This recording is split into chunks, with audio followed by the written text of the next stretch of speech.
Hello students, welcome back to let's crack CUET. I'm your general test mentor Varun Goyal. Student, जैसे आप सभी को पता है, आपका सीयूटी 2023 के फॉर्म फिलिंग बहुत ही जल्दी आउट होने वाले हैं। ऑफिशियली ये अनाउंस्ड है कि आपके सीयूटी 2023 के form filling first week of Feb या फिर सेकंड वीक ऑफ फेब तक बाहर आ जाएंगे। तो बच्चों, आप सभी को क्या क्या इंपॉर्टेंट डॉक्यूमेंट चाहिए वो मैंने ऑलरेडी एक वीडियो बना दी है, और ये वाली वीडियो उन सारे स्टूडेंट्स के लिए बहुत ज्यादा इंपॉर्टेंट होने वाली है, सारे स्टूडेंट्स के लिए इंपॉर्टेंट होने वाली है जो कि सीयूटी 2023 का फॉर्म फिल कर रहे हैं। क्योंकि ये वाली चार गलतियां लास्ट ईयर भी हजारों बच्चों ने करी थी और उनके फॉर्म रिजेक्ट हो गए थे, वो अपने ड्रीम कॉलेज तक नहीं पहुंच पाए थे। तो ये वाली वीडियो आप सभी स्टूडेंट्स के लिए बहुत ज्यादा इंपॉर्टेंट होने वाली है। तो बच्चों, यहां पे सुन लेते हैं, समझ लेते हैं वो चार मिस्टेक जो लास्ट ईयर भी बच्चों ने दोहराई थी, बार बार कहने के बाद भी दोहराई थी, और उनके फॉर्म रिजेक्ट हो गए थे बिल्कुल, और वो अपने ड्रीम कॉलेज तक नहीं पहुंच पाए। तो सबसे पहली जो आपको गलती नहीं करनी है वो हेस्ट, जल्दबाजी नहीं करनी कि सबसे पहले फॉर्म आया है, मैं एक ही दिन के अंदर फॉर्म पूरा फिल कर दूं, सबमिट कर दूं। नहीं, ऐसा नहीं करना। बच्चों का माइंडसेट ये होता है कि मैं सबसे जल्दी जल्दी फॉर्म फिल कर दूं और मैं रिलैक्स होकर बैठ जाऊंगा, अपने बोर्ड की तैयारी करूंगा, अपनी सीयूटी की तैयारी करूंगा। बच्चों, ये भी आपका जितना इंपॉर्टेंट आपका एग्जाम देना है ना, एग्जामिनेशन देना है, उतना ही इंपॉर्टेंट ये फॉर्म फिलिंग का भी प्रोसेस होता है आपका। क्योंकि इसके थ्रू आप लोग अपने नंबर ऑफ ऑप्शंस बढ़ा रहे होते हो, एंड आप जो डॉक्यूमेंट्स अपलोड कर रहे होते हो, आपके मार्क्स आ भी जाएं, लेकिन अगर आपने कुछ गलत डॉक्यूमेंट किसी गलत फॉर्मेट में या फिर कोई भी डॉक्यूमेंट आपका रिजेक्ट हो जाता ना, तो शायद से आप सभी का, जो भी बच्चा गलत कर देगा ना वो डॉक्यूमेंट को, उनका एडमिशन बाढ़ तक हो सकता है। तो इसी वजह से मैं कह रहा हूं, जितना इंपॉर्टेंट आपका पेपर देना होता है एग्जामिनेशन के अंदर, उतना ही इंपॉर्टेंट प्रोसेस होता है एप्लीकेशन फॉर्म। तभी आपको इंटरनेशनल टेस्टिंग एजेंसी जब सीयूटी का फॉर्म फिलिंग आउट करेगी, एप्लीकेशन की जो विंडो होगी वो लगभग 1 महीने से 1.5 महीने होगी, क्योंकि उन्हें भी पता है ये पेपर बहुत बड़ा है, ये इसका आपका एप्लीकेशन प्रोसेस भी लंबा चलता है। बच्चे 1 दिन में, 2 दिन में, 15 दिन में नहीं भर सकते, राइट? तो इसी वजह से वो भी आपको एम्पल अमाउंट ऑफ टाइम देते हैं। लास्ट ईयर भी दिया था, इस साल भी देंगे, ठीक है? तो आपको बहुत ही माइंडफुली फॉर्म को भरना है। कास्ट सर्टिफिकेट्स में बहुत अच्छी तरीके से उनको पुटअप करना है, अपनी क्लास 10 12 की मार्कशीट्स को अच्छी तरीके से पुटअप करना है, अपनी सब्जेक्ट मैपिंग सब कुछ बहुत अच्छी तरीके से करना है।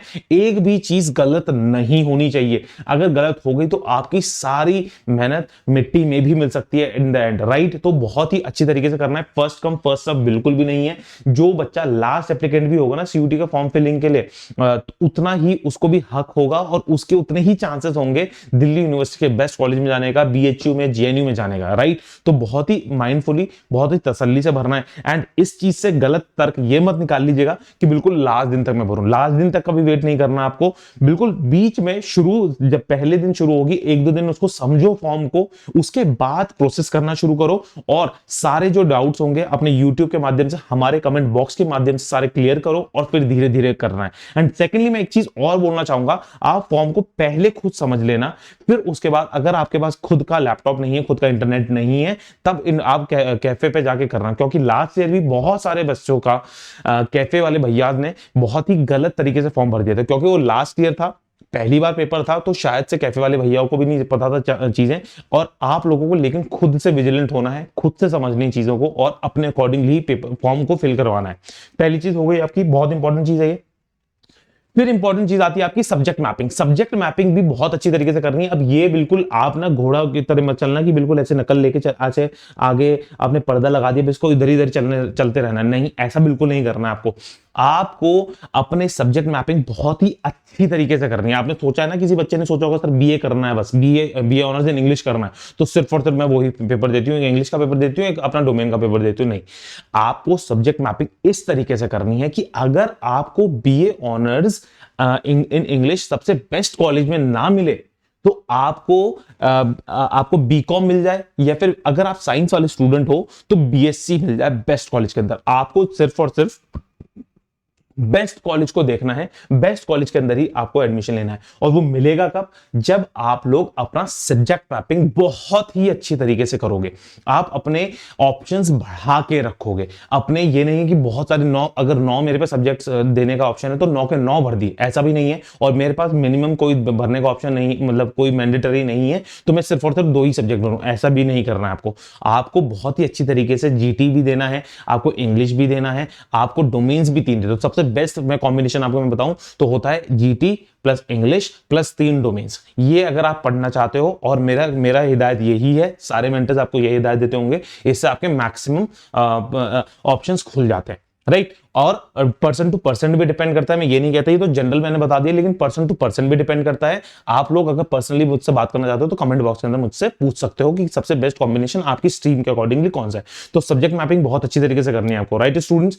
इसके बाद अगर मैं बात करूं जो सबसे इंपॉर्टेंट पार्ट है, डू नॉट एलिमिनेट ऑप्शंस। अपने ऑप्शंस एलिमिनेट मत कर देना कि सिर्फ और सिर्फ मुझे, जैसे मैंने एक एग्जांपल दिया कि इंग्लिश ऑनर्स करना है, मुझे बीएससी करनी है, तो मैं 1-2 सब्जेक्ट्स ही भरता हूं, उसके अलावा नहीं। अगर आप एलिमिनेट कर रहे हो ऑप्शंस, तो आप सीयूईटी का जो अस्तित्व है, मेन रीजन है सीयूटी का आने का, उसको ही निग्लेक्ट कर रहे हो। क्यों? क्योंकि सीयूटी आया ही इस वजह से है कि बच्चों को एम्पावर किया जाए कि वो चाहे किसी भी स्ट्रीम से हो और वो डिफरेंट कोर्सेज में एनरोल कर सकते हैं अपने आपको, राइट। तो सोचिए कि आप चाहे अगर आप कॉमर्स स्ट्रीम से भी हैं तो आप आर्ट्स के सब्जेक्ट्स भी ले सकते हो और कॉमर्स का भी सबसे अच्छा सब्जेक्ट ले सकते हो, आप सबसे अच्छा कॉलेज ले सकते हो। तो बच्चों वही सारी चीजें हैं आप सभी के पास, तो आप अपने ऑप्शंस एलिमिनेट मत कीजिएगा, अच्छे से सब्जेक्ट मैपिंग करो कि जिससे आपके पास ऑप्शंस बहुत अच्छे से हो। इफ इन केस कि अगर आपकी ये पूरा पेपर होता है परसेंटाइल बेसिस पे, राइट, तो कोई सब्जेक्ट अगर आपका हल्का मतलब आसान आ गया और तुम्हारे मार्क्स अच्छे भी आए हैं उसके अंदर, लेकिन आपकी percentile is in comparison to all the students who have appeared in that exam, आपकी परसेंटाइल थोड़ी सी कम आ सकती है, राइट। लास्ट ईयर भी बच्चों के साथ ऐसा हुआ था कि बहुत सारे बच्चे सोच रहे थे कि मेरे मार्क्स बहुत अच्छे आ जाएंगे, लेकिन उनकी परसेंटाइल 98 परसेंटाइल थी, 99 परसेंटाइल थी, वेयरएज 100 परसेंटाइल उस पर्टिकुलर सब्जेक्ट के अंदर बहुत सारे स्टूडेंट्स की थी। तो सोचिएगा कि बहुत सारे कोर्सेज के अंदर, बहुत सारे कॉलेज के अंदर एक पर्टिकुलर सब्जेक्ट के अंदर 100 परसेंटाइल पे ही एडमिशन बंद हो गया है। तो ये मत सोचिए कि 99 percentile is the good percentile. वो सब्जेक्ट टू सब्जेक्ट वेरी भी करती है, सब्जेक्ट के डिफिकल्टी लेवल पे भी वेरी करती है और स्टूडेंट की परफॉर्मेंस के ऊपर भी वेरी करती है। तो आप लोगों को नहीं पता कि कितने फैक्टर्स जी आपको आ रहे हैं आपके एग्जामिनेशन के अंदर, आपके एडमिशन के ऊपर। तो इसी वजह से आपको वो जो फैक्टर्स आपको नहीं पता, उससे बचने के लिए आपको अपने अंदर, अपने एप्लीकेशन फॉर्म के अंदर मैक्सिमम ऑप्शंस भरने हैं कि जिससे आप किसी भी कॉलेज के अंदर, बेस्ट कॉलेज के अंदर, बेस्ट कोर्स के अंदर एडमिशन ले पाओ, राइट। अपने ऑप्शंस को एलिमिनेट नहीं करना है। और अब मैं बात करता हूं प्रेफरेंस की, सबसे इंपॉर्टेंट बात पर प्रेफरेंस। लास्ट ईयर भी बच्चों ने इस पे सबसे ज्यादा ब्लंडर किया था और इस बार आप नहीं करें। इस वजह से मैं आप सभी के एप्लीकेशन फॉर्म से पहले ये प्रेफरेंस लेके आ रहा हूं। आपको अपने कॉलेजेस की प्रेफरेंस भरनी होती है, राइट। तो कॉलेजेस की प्रेफरेंस ऐसी होती है कि लेट्स से कि आप दिल्ली यूनिवर्सिटी का जब फॉर्म फिलिंग का प्रोसेस था, तो जो कॉलेज को आपको मिल जाता है, लेट्स से कि आपने सेकंड प्रेफरेंस बहुत हल्के कॉलेज की भर दी, जो आपको लगता है कि आपके एग्जामिनेशन, आपकी प्रिपरेशन जिस हिसाब की है, तो वो तो मुझे मिल जाएगा। एंड सोचिएगा कि फर्स्ट राउंड में ही अगर आपको फर्स्ट कॉलेज, सेकंड प्रेफरेंस का कॉलेज मिल गया, ठीक है, और आपने अच्छे कॉलेज जैसे एसआरसीसी, शहीद Sukhdev type second, third, fourth preference पे भरे थे, तो आप सोचें अगर आपको फर्स्ट राउंड के अंदर सेकंड प्रेफरेंस मिल गई ना, तो आप अपनी प्रेफरेंस डाउनग्रेड नहीं कर सकते, मतलब थर्ड और फोर्थ प्रेफरेंस पे नहीं आ सकते, आप सेकंड से फर्स्ट पे ही जा पाओगे। तो इसलिए प्रेफरेंस बहुत ही माइंडफुली भरनी है आपको, बहुत ही अच्छे से भरनी है। सबसे बेस्ट कॉलेजेस को सबसे ऊपर ही रखेंगे आप, ठीक है, सबसे ऊपर ही रखेंगे प्रेफरेंस में अगर आता है ऑप्शन। नहीं तो आपके कॉलेजेस अपने अपने डिफरेंट जब पोर्टल खोलते हैं तब प्रेफरेंसेस का ऑप्शन आता है। लेकिन अगर इफ इन केस अभी भी आ जाता है तो प्रेफरेंस भी बहुत अच्छी तरीके से भरनी है। मैंने इसलिए डिस्क्लेमर दे दिया है, इफ इन केस प्रेफरेंस का ऑप्शन आता है तो तभी आप भरना, नहीं तो जब आपके इंडिविजुअल फॉर्म फिलिंग के आपके कॉलेजेस के, यूनिवर्सिटीज के फॉर्म फिल होते हैं तो प्रेफरेंस तो तब तो आती ही आती है, राइट। तो ये सारी चीजें इंपॉर्टेंट चीजें आप सभी को ये दिमाग में रखनी है। अपने दोस्तों के साथ भी शेयर कीजिए सेशन को। यहाँ पे इस चैनल के ऊपर आपको